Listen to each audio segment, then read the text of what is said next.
Oh, Johnson Wagner, we get a little golf this weekend here. CBS returns. It's Torrey Pines. It's the North Course. It's the South Course. Excited to see you join the team this week as well. But I want to get a little insight into Torrey South because it's a phenomenal golf course, a lot of fun to watch, and obviously a tough test for so many of the players. Well, it's an absolute brute to play. Longest golf course on the PGA Tour, 7,800 yards it can stretch out to. This is the par 3-6 coming down. Just so many great holes right along the coastline. But I really want to talk about this stretch on the back nine. There's this stretch of 11. Also want to throw 15 in there that are just brutal, imperative to make pars. Last year when Harris English won, I think he finished his round with 12 straight pars to close out this tournament. Just shows you how difficult it can be. Now 11, par 3, 225 yards. This is the 18th hole as we look at it here. But 11's a par 3, plays downhill, 225 yards, plays typically into, out of the left wind. It's a very narrow opening, deep bunkers on both the right and left-hand side. And if you miss this green, you see guys miss it way outside the edges of the bunkers and just leave themselves brutal up and downs. This is a great look from in front of the 11th green. Big tier on that back left side. Playing back into the wind, I've seen guys pull out lumber off of this hole, and it literally is a sliver as you look at it from the tee box. I mean, this is one of those holes I remember during some of those U.S. Opens. I mean, guys hit it like miles right, and it's just no go. You know, to that right hole location, it's just like an auto bogey. Write it down. You might make double. It's really that start of that stretch, Johnson, where, I mean, you're kind of holding on to the steering wheel, hoping to get it in the house.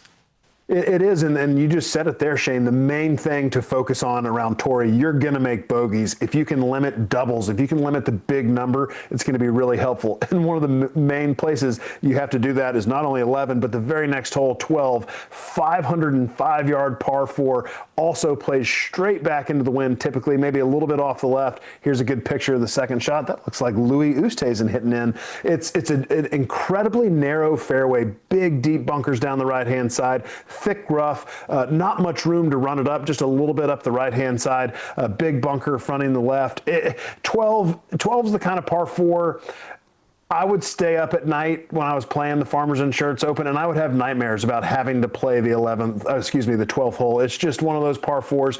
While it's beautiful, you're playing right down to the glider port where people paraglide off of. It is one of those holes. If you play it 3 times during the Farmers Insurance Open, because playing the North Course obviously as well, if you make 3 pars, you are running off of that golf course with a tremendous amount of pride. Johnson, you mentioned lumber. I mean, it's a lumber approach as well for players, depending on the wind. I mean, you're seeing rare parts of the PGA Tour where guys might hit 5-wood or 7-wood into a par 4, which is obviously wild and rare to see in modern golf. You get a couple of brutes, okay, and then you maybe get a birdie on a par 5, but then the stretches continue on the South Course for you. Yeah, 14's a great little hole, but 15 is 520-yard par 4. It is typically just a dead crosswind off your left-hand side coming off the ocean. And the fairway looks like a bowling alley. There's one little tree in the right rough, and if you miss it in the right rough, you basically have no chance to get it on the green. You'd have to run something up the left-hand side. And if you miss the fairway left, as we see in this photo, there are massive trees coming down the left-hand side. Even with a good lie, you have to shape something. At 15, this golf tournament is going to be won on this stretch coming down this middle meaty part of the back nine. 15 is another one of these brute par 4s that Torrey Pines just hammers you with time and time again. But 11, 12, 15 are my crucial holes that you have to play well if you're going to hoist that trophy come Sunday. Yeah, it's Patrick, it's a golf course that I feel like the sensation of the year starting begins here, right? I mean, the fact that if you're a golf fan, playoff football's winding down, college football's all but done. And I feel like when Torrey kicks things off, you know the golf season is back. And to me, it's felt like that basically since I was a teenager. Yeah, I mean, it was always the event Tiger Woods started his season at, right? And so that kind of signified the start of the golf year. Johnson, I'm curious, during your playing career, you were a great putter inside 10 feet. I would say here at Torrey Pines, some of the most difficult greens, obviously the POA, the speed, the slope, the pitch, inside 5 feet, that is not a gimme this week. It's very tough to make putts inside 15 feet. As an East Coast guy going west, you mentioned nightmares about number 12. Do you have nightmares about these greens too?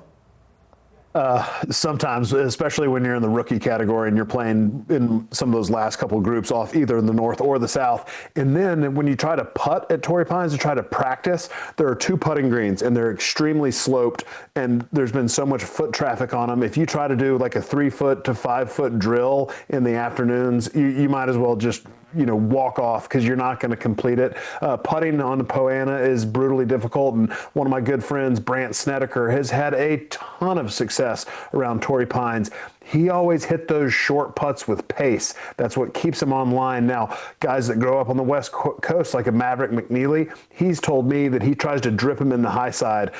The key thing is when you're putting those short putts at Torrey Pines or Pebble, these weeks coming up with Poana, even Riviera, have a plan. Do you want to hammer them in? Do you want to drip them in? If you get caught in between and get wishy with strokes, that's when you start having long days and long weeks that usually would end with an MC next to your name. Fly home Friday night. Brant Snedeker, one of the great rounds in Torrey history a few years back. All right, we're going to wrap up the show after the break, and we're going to make Johnson Wagner join Patrick and I with not just can wins, but who's not going to win this week at Torrey Pines. Back here on the Golf on CBS show, Shane Bacon, Patrick McDonald, Johnson Wagner. Wags, we last year, everybody could do a prediction segment. I mean, everybody can do that, right? But Patrick and I took it one step deeper. We did who's can win every week, and then we had 3 names that cannot win, and this can come back and bite you. It happened to us a couple times, Patrick, but this is part of the segment that when we're making you do it. So now you had to list 3 guys that are going to win this week and 3 guys that aren't going to win. I'm going to let the vet kick us off, Patrick.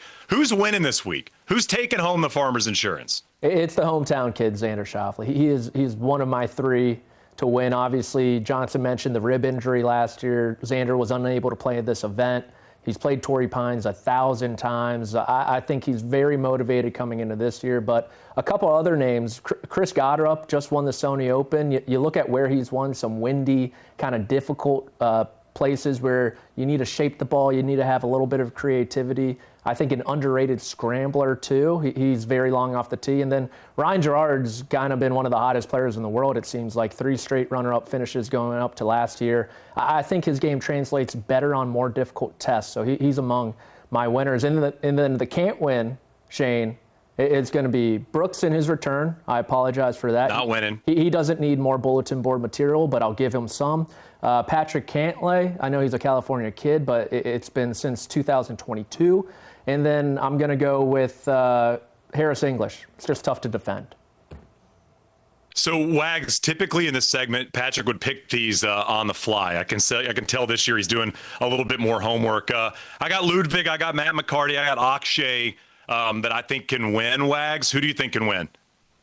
I think it's going to be Jason Day is my pick to win. He's won here twice coming off a T2. I also love Jake Knapp, finished 3rd here his rookie year in 24. Aldrich Potgieter was in that final group, shot 78 last year. He's got the distance to take Torrey down. And then in my can't win, I got Brooksy not winning, Xander not winning. Sorry, Patrick. And Cantlay, I don't think is going to win either. We got a couple seconds left, Wags. Who's not winning?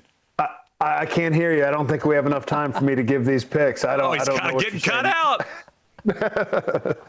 Eckroat, Wyndham Clark, JJ Spawn. That's okay. Hey, listen, it's not the first time we had to cut out. Of course, Farmers Insurance Open coming your way 3 Eastern Saturday and Sunday right here on CBS and Paramount Plus.